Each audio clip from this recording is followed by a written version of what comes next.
Et maintenant, j'invite à me rejoindre Denis Walgenwitz et Winchlus pour La mort père et fils. Tu es tout seul? Bonjour Denis. Bonjour Marcel, bonjour à tous. Alors Denis, parlez-nous du passage de la bande dessinée de Vincent au film, en fait. C'était sa volonté. À partir de quel moment tu es intervenu dans le projet? En fait, il faut savoir que Vincent a l'habitude depuis plusieurs années maintenant de réaliser des courts-métrages adaptés de ses bandes dessinées. Pas toujours d'ailleurs, pas systématiquement, mais la plupart du temps. Et il avait notamment, avant La mort père et fils, co-réalisé avec Nicolas Pavlovski, Smart Monkey, aussi en animation en dessinée, en 2D. Et donc c'est un processus qui est au fil du temps, comme ça, entre ses albums, ses différentes collaborations, régulièrement il réalise des courts-métrages et souvent il co-réalise. Il va chercher un co-réalisateur pour l'épauler, pour l'accompagner. Et en fait, cette histoire, elle remonte à une dizaine d'années, à plus d'une dizaine d'années, parce qu'en fait, à l'époque, j'étais assistant réalisateur pour le film Persepolis, qu'il a co-réalisé lui-même avec Marjane Satrapi. Et vers la fin du film, moi j'étais moi-même en train de terminer un film en stop motion qui s'appelait Un amour de télé. Et je lui ai montré le film qui était en cours de montage. Et ça lui a plu. C'était un film assez compliqué, avec tout un processus d'animation assez complexe. Et ça lui a plu, l'idée que je sois assez taré pour passer un temps infini à faire ce genre de choses, ça l'a rassuré. Il m'a dit, j'aimerais un jour, j'ai toujours rêvé de faire de l'animation stop motion, mais je n'en ai pas la qualification. Est-ce qu'un jour tu voudras collaborer? Et 10 ans plus tard, on s'est retrouvés pour le faire. Donc ça a été finalement, à ce moment-là, très naturel. C'est comme si on avait toujours eu ce projet en tête. Il s'agissait donc d'une adaptation, mais de revoir totalement l'esthétique, puisque on basculait dans un autre univers technique, là. Oui, absolument. Il a fallu effectivement le revisiter. Il y a eu un moment de tâtonnement, parce que Vincent est quelqu'un, c'est vraiment un dessinateur. C'est pas quelqu'un qui va faire une réunion de production un matin avec un tableau en expliquant comment on va passer d'une esthétique à l'autre de façon très théorique comme ça. Donc on tâtonne, on essaye des choses et petit à petit on a fini par trouver le bon ton. Mais il s'est passé autre chose. Il y a eu une deuxième couche en fait de glissement entre le graphisme et la marionnette. C'est que on a aussi un peu changé le ton et l'angle de vue de la bande dessinée. La bande dessinée, elle est issue d'un recueil qui s'appelle Welcome to the Death Club. Et c'est un recueil d'histoires courtes et très très sombres, très pessimiste, très noire. Et celle-ci était quand même la plus tendre du lot. Malgré tout, elle restait quand même très très noire encore. Et l'idée, c'était de jouer avec cette noirceur et de faire à l'intérieur du film, d'installer un pendant qui soit tendre, et dans lequel on puisse se projeter et être bien, pour mieux faire sentir toute la partie horrifique du reste de son univers.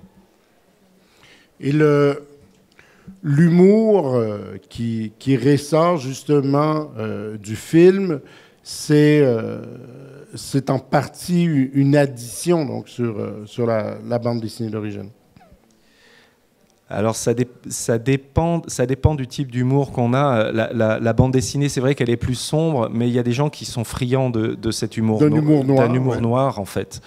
Mais c'est vrai qu'il est il est un peu plus lumineux dans le film. Effectivement, il reste quand même quelque chose. C'est le côté Vincent a quand même une vision de la mort qui est associé à une circonstance assez stupide, en fait. Il n'y a pas de mort brillante, en fait. Il y a que des morts merdiques. Oui, il y a quelque chose d'un peu Darwin. Oui, mais déjà dans Smart Monkey... Darwin Award, Smart Monkey. Il est complètement obsédé par ça, en fait, je pense. Et il faut qu'il... En fait, je pense que c'est le cas de tout le monde, plus ou moins. On est tous plus ou moins touchés par cette condition qui nous touche tous. Mais lui, il met un point d'honneur à le rappeler à tous régulièrement, en fait. C'est difficile quand on arrive en co-réalisation dans un projet qui, à l'origine, était le projet de quelqu'un d'autre. Bah, non, pour moi, c'est super facile. C'est super facile parce que ça fait plus de 10 ans maintenant que je travaille essentiellement comme assistant réalisateur, où je fais la passe, en fait. C'est-à-dire, j'essaye toujours d'amener les projets des autres à bonne fin, en collaboration avec les producteurs, avec l'équipe aussi, et les réalisateurs. Donc pour moi, c'était un cadeau, en fait. C'est-à-dire que d'un seul coup, je pouvais garder ce point de vue, mais il m'a laissé une vraie place pour travailler, pour exprimer des choses. Donc non, c'était même plus facile que d'habitude, en fait.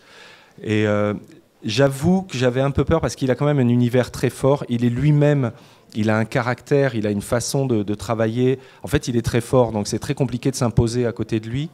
Mais en fait, finalement, ça n'a pas été un problème parce que lui-même m'a laissé une place et il a été chic. Voilà. J'aimerais que vous nous parliez de comment vous avez pensé le son et la musique dans le film, justement. Quel rôle pour vous ça joue tout ça et comment dans le dialogue entre vous et Vincent, ces préoccupations-là sont arrivées. Qui a pris les responsabilités dans ce sens-là? Ah, c'est intéressant ça. La musique, on peut en parler relativement rapidement parce que c'est Olivier Bernet qui la signe. Et Olivier Bernet, c'est le collaborateur de Vincent depuis des années. Ils ont fait du rock ensemble, ils se connaissent parfaitement. Et j'ai juste appelé Olivier au moment où il allait démarrer son travail parce que Vincent, il était uniquement en contact avec Vincent et je voulais quand même échanger avec lui. Et on s'était juste dit, il avait senti que le film avait un peu un autre angle et qu'il devait amener autre chose. Pareil, quelque chose d'un peu, une sorte de tendresse en fait.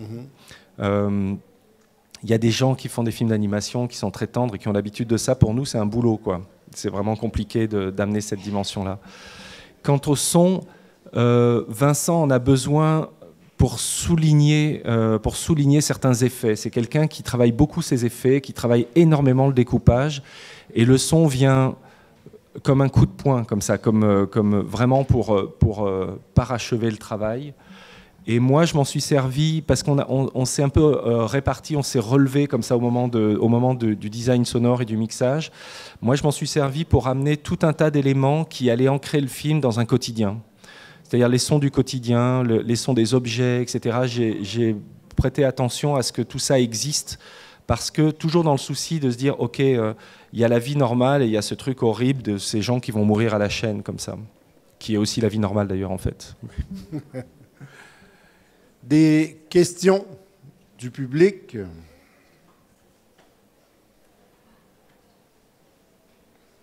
Vous êtes bien sage ce matin et Martin a quitté. Oui, alors. On est embêtés. Je voulais savoir entre toi et Vincent, qui s'occupait du travail avec les animateurs sur le plateau. Comment ça se passe, une journée de tournage en stop motion avec les animateurs?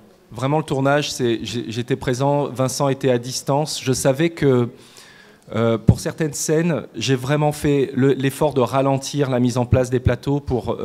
J'avais besoin de lui montrer des cadres. Il est complètement fou avec ça, il cadre de façon très précise. Il y avait pas mal de séquences pour lesquelles je savais que j'avais une certaine liberté. On avait un très bon storyboard aussi de Nicolas Pavlovski, qui a été un vrai fil conducteur. Mais pour certains cadres, je lui montrais quand même. C'est une petite partie pour certaines scènes très particulières, mais la plupart du temps, je travaillais seul avec les animateurs qui sont aussi réalisateurs, puisqu'il s'agit de Jean-Luc Gréco et Catherine Buffat. Et je les ai choisis. Là aussi, j'ai eu la possibilité de faire moi-même le choix de proposer ces animateurs pour des raisons très précises. C'est qu'on avait des marionnettes très abouties, très belles. Et je ne voulais pas... Il y avait quelque chose qui m'inquiétait, c'est que, vous savez, quand on travaille dans cet univers macabre, on a l'ombre de Tim Burton, comme ça, avec les marionnettes, qui plane.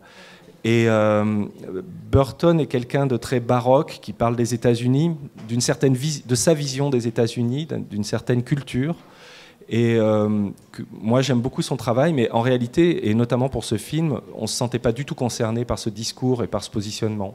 Donc il fallait faire attention aussi à ça.